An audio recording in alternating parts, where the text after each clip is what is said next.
Bonsoir Stanley Copette. Bonsoir Kessie, bonsoir la Guyane. Merci d'être avec nous. On le rappelle, acteur, réalisateur et producteur guyanais en plein travail sur ce long métrage Cisco avec Hachim Bala que vous êtes donc venu présenter sur ce plateau. C'était il y a un an.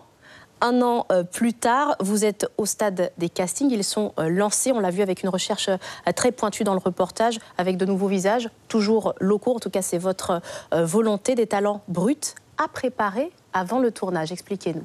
Oui, c'est l'idée de ce casting très en amont, de trouver des personnalités plus que des acteurs confirmés et de pouvoir travailler avec eux pour s'approcher plus d'un certain professionnalisme le jour où on sera prêt à tourner. Et donc des partenariats internationaux ont été conclus. La question pour vous aujourd'hui, c'est surtout finalement de trouver les financements pour réaliser ce film, ce drame policier guyanais. On sait que la CTG vous accorde une aide d'environ 100 000 €, mais pour ce type de réalisation, ça ne suffit pas. Donc, il y a plusieurs façons de financer un film indépendant. En France, en général, on s'appuie sur des subventions et sur des institutions destinées, enfin des chaînes télé, etc.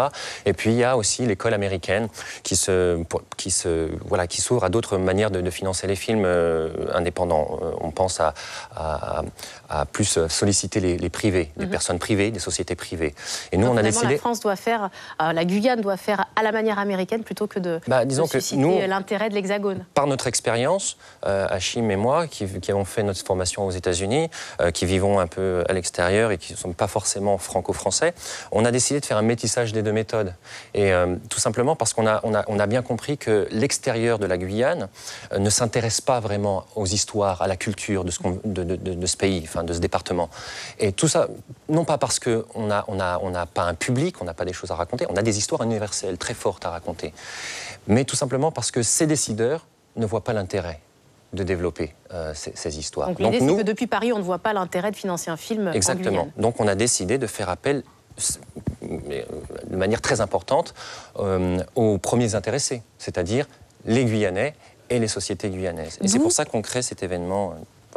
Un événement, oui, vous avez senti que j'allais en parler, effectivement, le fameux Pitch Day, c'est l'idée, c'est le nom américain donné à ce type d'événement. Ce sera le 29 mars à Kourou, comme on le fait donc aux États-Unis, là où la plupart des films français donc trouvent des financements sur place. Pour vous, il va falloir inviter les entrepreneurs, les financeurs potentiels pour montrer l'intérêt d'un film. Oui, c'est l'occasion pour nous d'expliquer tous les aspects techniques, artistiques, la qualité du film que l'on veut faire, mais aussi de leur montrer qu'il y a un vrai intérêt, un vrai investissement et un vrai retour sur investissement qui peut être fait.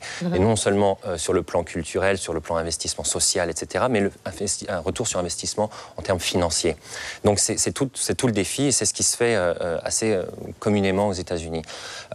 C'est notre modèle et effectivement, on a cette journée très particulière, très importante pour nous, le 29 mars, au golfe des Trois-Collines, Fermezune-les-Marauds. À Kourou, vous parlez d'un engagement social avec ce film. Quel est-il exactement? Pourquoi parlez-vous d'engagement avec ce long métrage, qui est une fiction finalement? Donc, c'est en fait la trame de ce film, c'est une enquête policière sur fond de trafic de cocaïne. On est d'accord. On va pas se mentir. Après, on a comme âme, comme profondeur de cette histoire, les problématiques de la société guyanaise d'aujourd'hui. Et on les connaît très bien. Elles passent dans votre journal tous les soirs, et on en a plus que